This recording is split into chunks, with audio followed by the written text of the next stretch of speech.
After the storm. Sir Michael was mistaken in his prophecy upon the weather. The storm did not hold off until next day, but burst with terrible fury over the village of Audley about half an hour before midnight. Robert Audley took the thunder and lightning with the same composure with which he accepted all the other ills of life. He lay on a sofa in the sitting room, ostensibly reading the 5-days-old Chelmsford paper, and regaling himself occasionally with a few sips from a large tumbler of cold punch. But the storm had quite a different effect upon George Talboys. His friend was startled when he looked at the young man's white face as he sat opposite the open window listening to the thunder and staring at the black sky, rent every now and then by forked streaks of steel blue lightning. "George," said Robert after watching him for some time, "are you frightened of the lightning?" "No," he answered curtly. "But, my dear fellow, some of the most courageous men have been frightened at it. It is scarcely to be called a fear. It is constitutional. I am sure you are frightened at it." "No, I am not." "But, George, if you could see yourself, white and haggard, with your great hollow eyes staring out at the sky as if they were fixed upon a ghost, I tell you that you are frightened."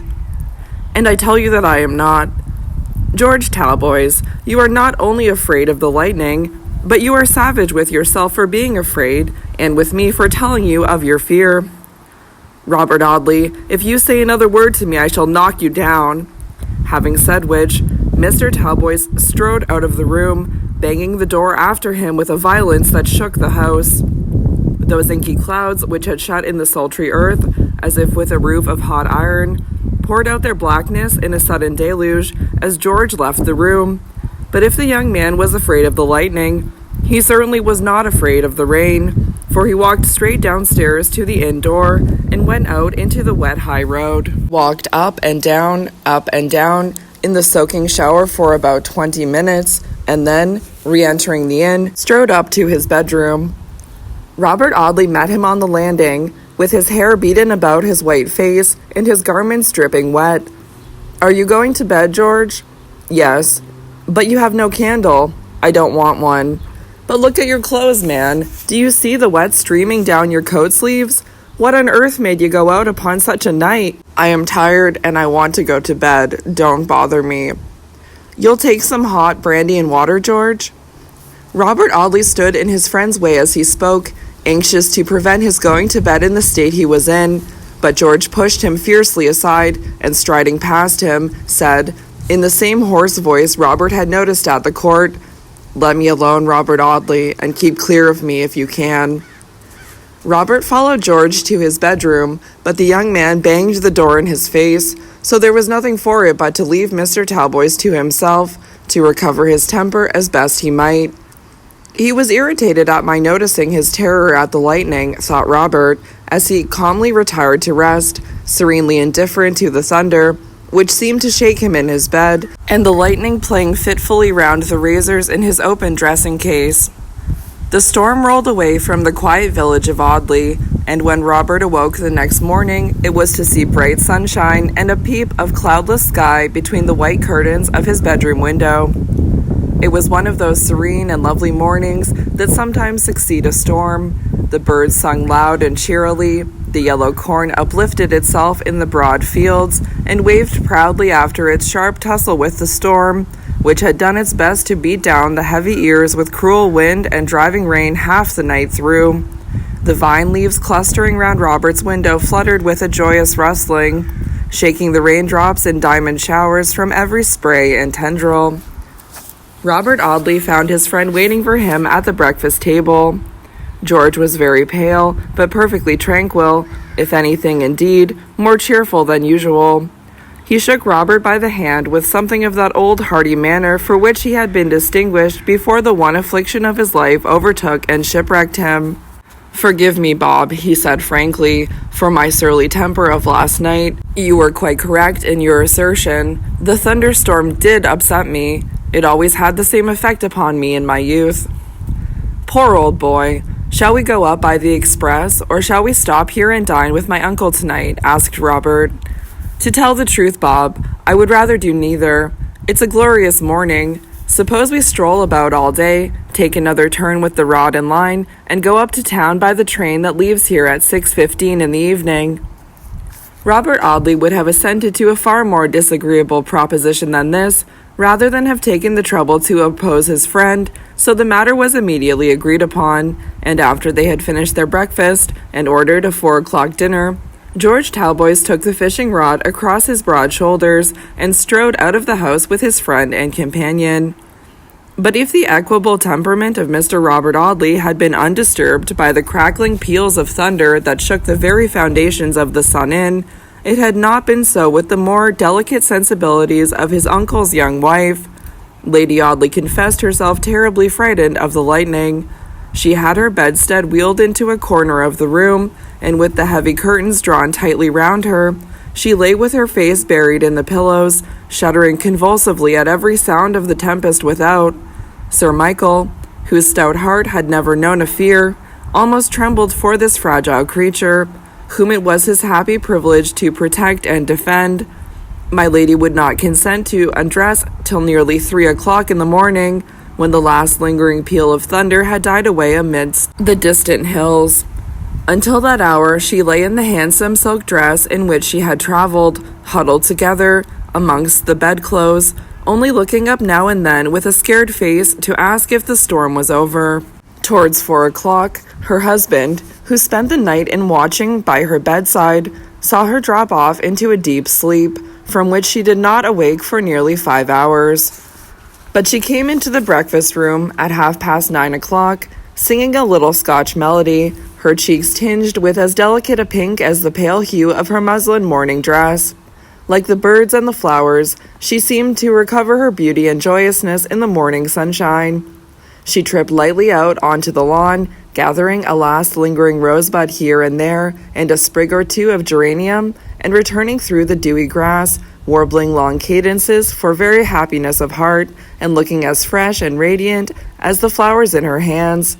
The baronet caught her in his strong arms as she came in through the open window. "My pretty one," he said, "my darling, what happiness to see you your own merry self again. Do you know, Lucy, that once last night when you looked out through the dark green bed curtains with your poor white face and the purple rims round your hollow eyes, I had almost a difficulty to recognize my little wife in that ghastly, terrified, agonized-looking creature crying out about the storm. Thank God for the morning sun, which has brought back the rosy cheeks and the bright smile. I hope to heaven, Lucy, I shall never again see you look as you did last night." She stood on tiptoe to kiss him, and was then only tall enough to reach his white beard. She told him, laughing, that she had always been a silly, frightened creature, frightened of dogs, frightened of cattle, frightened of a thunderstorm, frightened of a rough sea, frightened of everything and everybody but my dear, noble, handsome husband, she said. She had found the carpet in her dressing room disarranged, and had inquired into the mystery of the secret passage.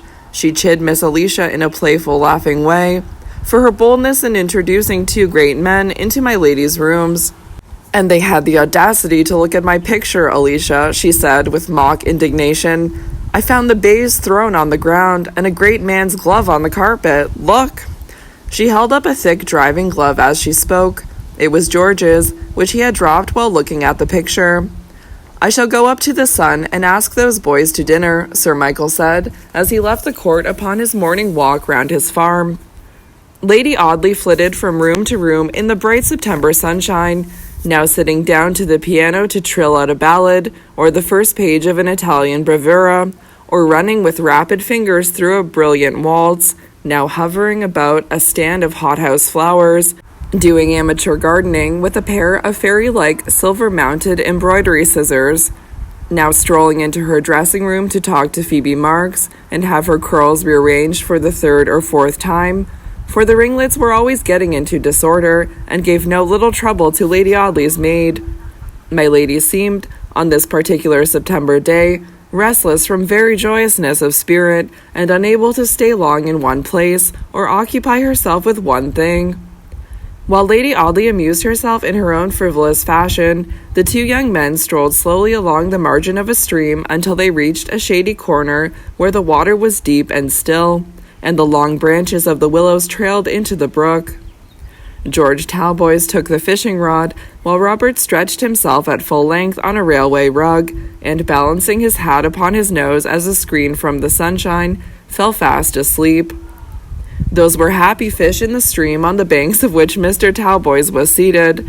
They might have amused themselves to their heart's content with timid nibbles at this gentleman's bait, without in any manner endangering their safety, for George only stared vacantly at the water, holding his rod in a loose, listless hand, and with a strange, faraway look in his eyes. As the church clock struck 2, he threw down his rod, and striding along the bank, left Robert Audley to enjoy a nap, which, according to that gentleman's habits, was by no means unlikely to last for 2 or 3 hours. About a quarter of a mile further on, George crossed a rustic bridge, and struck into the meadows which led to Audley Court. The birds had sung so much all the morning that they had, perhaps, by this time grown tired. The lazy cattle were asleep in the meadows. Sir Michael was still away on his morning's ramble. Miss Alicia had scampered off an hour before upon her chestnut mare.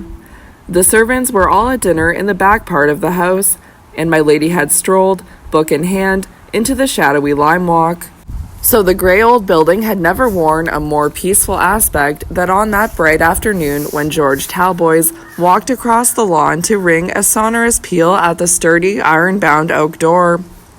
The servant who answered his summons told him that Sir Michael was out, and my lady walking in the lime tree avenue.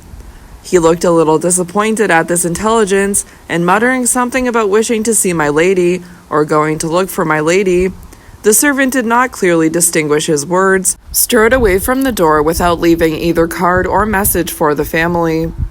It was full an hour and a half after this when Lady Audley returned to the house, not coming from the lime walk, but from exactly the opposite direction, carrying her open book in her hand and singing as she came.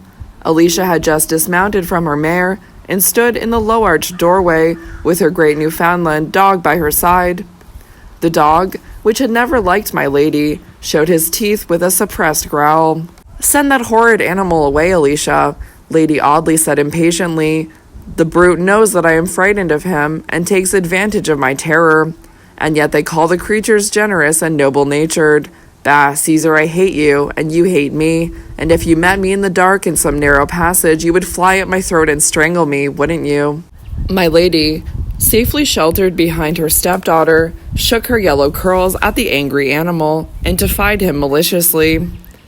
"Do you know, Lady Audley, that Mr. Talboys, the young widower, has been here asking for Sir Michael and for you?" Lucy Audley lifted her penciled eyebrows. "I thought he was coming to dinner," she said. "Surely we shall have enough of him then." She had a heap of wild autumn flowers in the skirt of her muslin dress. She had come through the fields at the back of the court, gathering the hedgerow blossoms in her way. She ran lightly up the broad staircase to her own rooms. George's glove lay on her boudoir table. Lady Audley rang the bell violently, and it was answered by Phoebe Marks. "Take that litter away," she said sharply. The girl collected the glove and a few withered flowers and torn papers lying on the table into her apron. "What have you been doing all this morning?" asked my lady. "Not wasting your time, I hope." "No, my lady. I have been altering the blue dress. It is rather dark on this side of the house, so I took it up to my own room and worked at the window." The girl was leaving the room as she spoke, but she turned round and looked at Lady Audley as if waiting for further orders. Lucy looked up at the same moment, and the eyes of the two women met. "Phoebe Marks," said my lady, throwing herself into an easy chair, and trifling with the wild flowers in her lap, "you are a good industrious girl, and while I live and am prosperous, you shall never want a firm friend or a 20-pound note."